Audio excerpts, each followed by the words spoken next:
Hi, first graders. It's Miss Traver, and Remy is with me today. And we are going to read you a story called The Emperor Penguin's New Clothes, retold and illustrated by Janet Perlman. There once was an emperor penguin who was so fond of fine clothes that he spent nearly all of his money on them. He had a different outfit for every hour of the day, and if he didn't have anything new to wear, he was soon filled with boredom. "It is the clothes that make the penguin," he would often say. He had no time for his soldiers or his royal subjects. If anyone asked where the emperor was, the answer was nearly always, "He is in his dressing room." One day, two scoundrels came to town. They announced that they were master weavers who could make a special magic cloth that not only was it unusually beautiful, but it was completely invisible to those who were either dishonest or simple-minded. Now that was a rare thing indeed. All of the penguins were very impressed, although none could afford the high prices that the weavers were asking. When the news of the magic cloth reached Emperor Penguin, he thought, "That is the thing for me. With a suit made of this cloth, I will be able to tell who in my court can be trusted and who are the foolish ones. I must order some of this cloth at once." So the Emperor Penguin commanded the weavers to make some of their special cloth for him. Large amounts of gold were paid to them, and they were given the finest silk thread with which to weave the cloth. Wow, that's a tongue twister. They set up two huge weaving looms, but they kept the silk for themselves. They sat at the looms day and night, pretending to be very busy, though there was no thread on the machines at all. After a time, the emperor wondered how his cloth was coming along, so he sent three trusted high officials, to inspect it for him. Okay, so it says that they are working very hard day and night, but they're not using this very important nice silk that the emperor sent. They're using no material at all.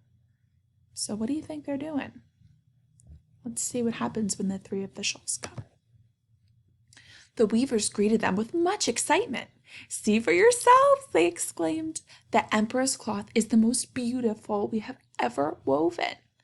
But when the high officials looked at the looms, their beaks dropped. They could see nothing at all.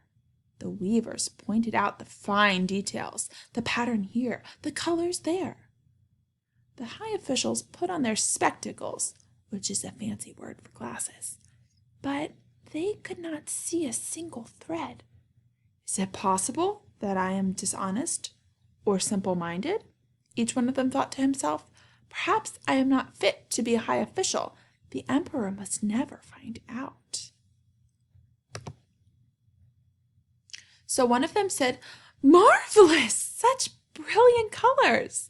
And the others quickly added, "Yes, simply exquisite, glorious. We will tell the emperor how wonderful his cloth will be." So what did they do? They lied. They said that they saw it. They really didn't see it. The emperor was delighted to hear the good news and sent the weavers more gold and silk to finish their work. Again, they kept the silk for themselves and did no weaving at all. So if you look at the bottom picture, those are the weavers sitting at the table with all of their gold coins and playing a game of cards with some pink lemonade, just sitting back and enjoying it. But they're taking all of the emperor's hard-earned money and gold and silk, and they're just keeping it. So they're not doing what they said they would. Time passed, and the emperor grew impatient to see his cloth. What does impatient mean? Give it a pause and think about it for a second. Well, we always talk about how we have to practice our patience. So impatient means when you can't wait. It's the opposite of being patient. You just want to see the emperor is so excited to see his clothes. He can't wait anymore. So he decided to visit the weavers himself. He took with him his wisest advisors, including the 3 high officials who had been there before. When the emperor arrived at the shop, the weavers bowed low and invited everyone to inspect the looms. "Isn't this the most magnificent cloth you have ever seen?" they said proudly. So they're acting, right? They're acting like the cloth is there, but it's not. "Oh, yes!" exclaimed the high officials, and one added, "Why, the colors are even more vivid than I remember."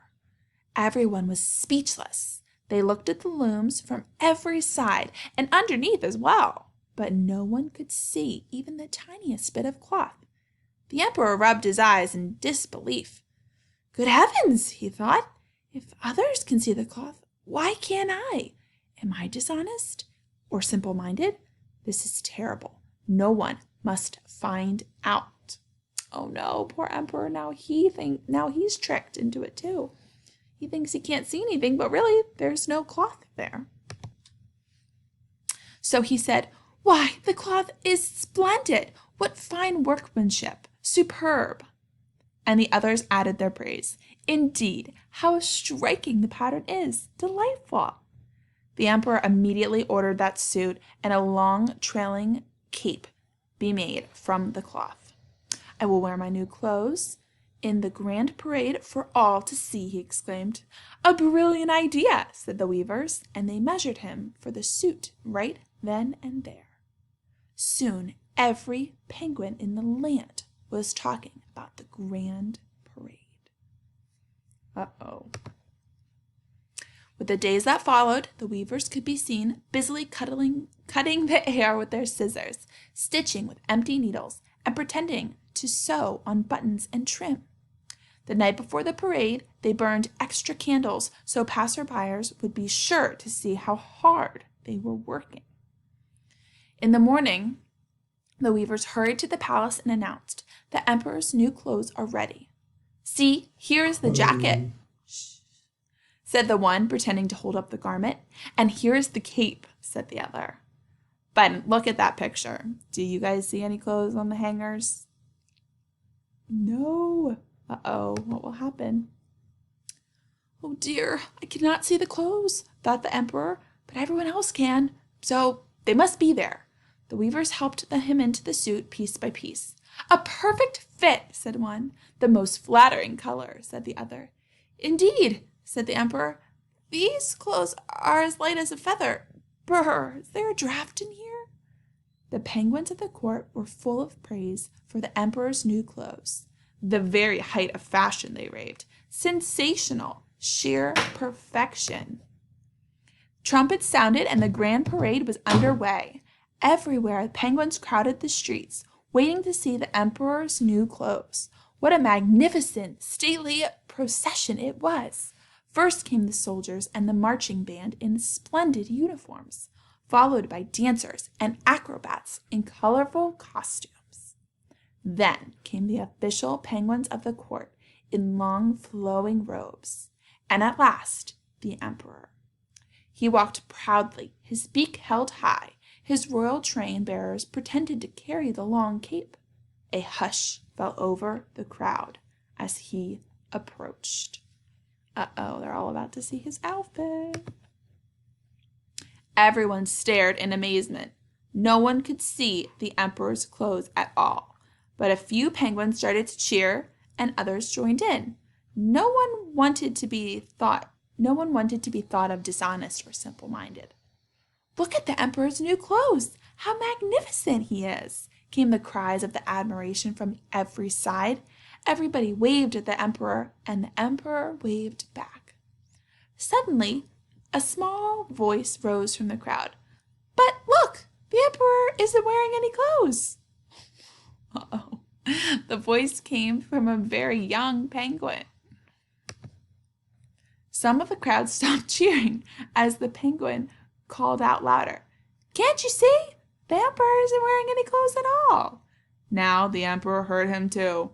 He was shocked to hear such a thing, but soon others were repeating with the young penguin had said first in whispers and then louder, until the whole crowd was shouting, "He's right! The emperor has no clothes!"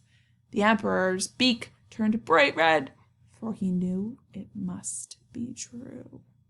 Oh no, poor Emperor Penguin. Now he could only march proudly on, so his royal train bearers behind him, carrying nothing at all.